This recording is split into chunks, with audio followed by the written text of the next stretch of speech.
everybody, we're back with another week of Project Drag Season 4. Tonight's challenge is CoverGirl. So each girl has their own little magazine. We all have to duplicate a cover and do songs that represent that magazine. For me, on the other hand, I decided to go a little bit off the beaten path, but whatever. Tonight I am doing Vanity Fair. I'm doing the one and only Miss Caitlyn Jenner. Right now she's got her hair in a ponytail because it's hot as hell back here. But I'm completely excited for this challenge. Originally when I started working on this challenge, I was in kind of a dump because I was still all messed up from a couple challenges and I wasn't really having fun doing this competition.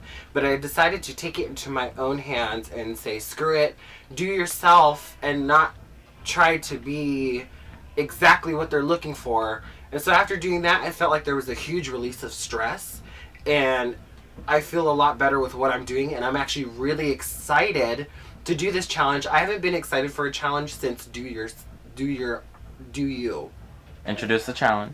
I am doing Sports Illustrated swimsuit edition, and I'm feeling good. I'm feeling really confident with my number. I think it's gonna be a really fun number. The audience is gonna have a lot of fun. I'm gonna have a lot of fun. I'm going for a little bit of a comedy number, something that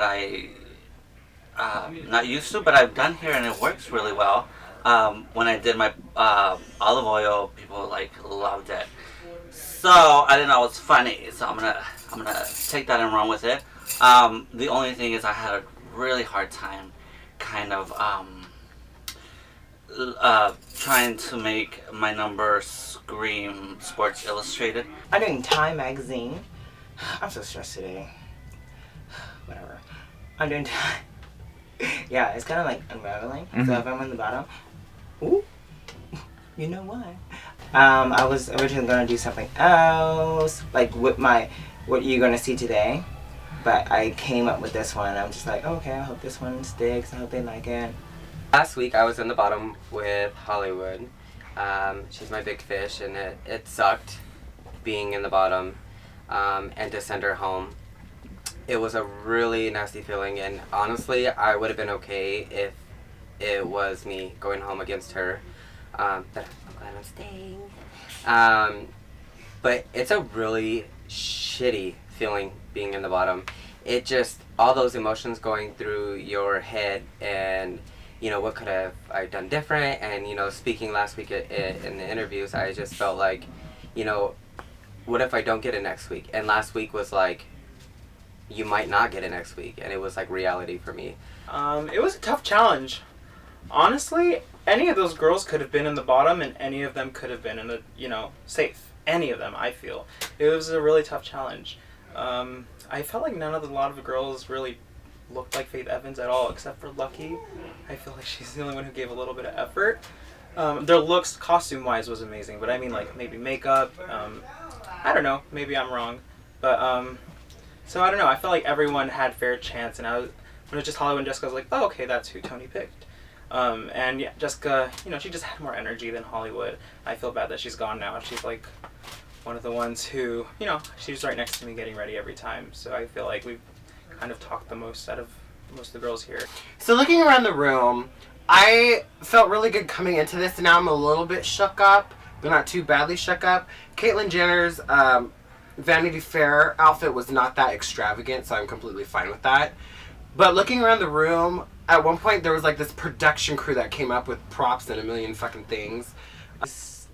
Everyone's not doing the same thing. Everyone got something completely different. So it's kind of hard to imagine who can be in the top and who can be in the bottom. It can go really well, or it can go really bad, because it can be like, oh well, it has nothing to do with Sports Illustrated. But I'm hoping that the performance overshadows that. I mean, if you base it off of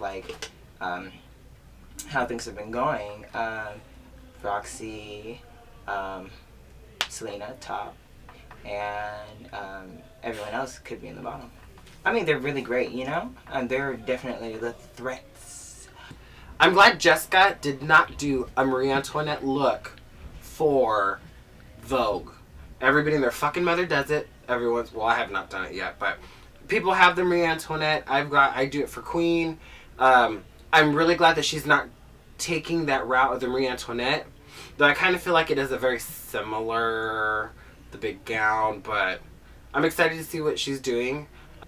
I'm glad Selena's not using backup dancers because I'm sick of seeing backup dancers. Personally, with me, when it comes to a competition, I want to see what you can do, not what your backup dancers can do. I understand that you choreograph, like you might have choreographed the whole entire thing, but I want to see you and what you can do. I have backup dancers that I can use for shows, but I haven't done it because I want Showgirls and Tony and Raven to see what I can do. I feel like backup dancers are kind of a crutch. Foxy's outfit, I understand the time thing. I don't know what her mix is. Usually we keep in touch with how things are going throughout the week. I know that she pulled her outfit together today. Looks good. I guess it just depends on the mix and how she's going to execute it. You know, in my head, I just want to be like, all right, well, the next to go is Jessica, Anita, then, you know, Lucky, then Foxy, Roxy, and me is what I want to say.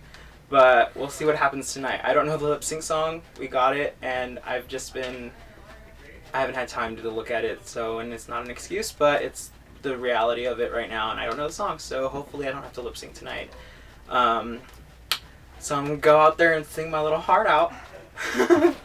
I've seen drag, and so like now this whole competition has made me see drag and competitions completely different.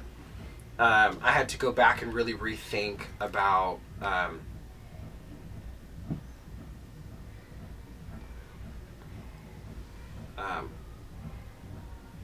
myself and what I want to perform and what I want to showcase. Instead of trying to be the ultra this and that and what they're looking for, this week I said, you know what, fuck it, I'm going to do myself, I'm going to do me, push a little buttons maybe, but overall have fun with it because I was not having fun these past couple weeks. And now I feel like this is the time where I can like show a little bit of sass and show a little like this and that. And then I feel super fucking naked because I've got absolutely no makeup on my face right now. I mean, Caitlyn Jenner has no makeup, but I feel like fucking naked right now. I don't know. Do I look fishy to you? What do you think, YouTube? Do I look fish to you? Oh, and I took my tongue ring out for this. That's dedication. I took my tongue ring out for Caitlyn Jenner. Dedication. And real brow. Dedication. Times 2. Okay, it's the right way. Just checking.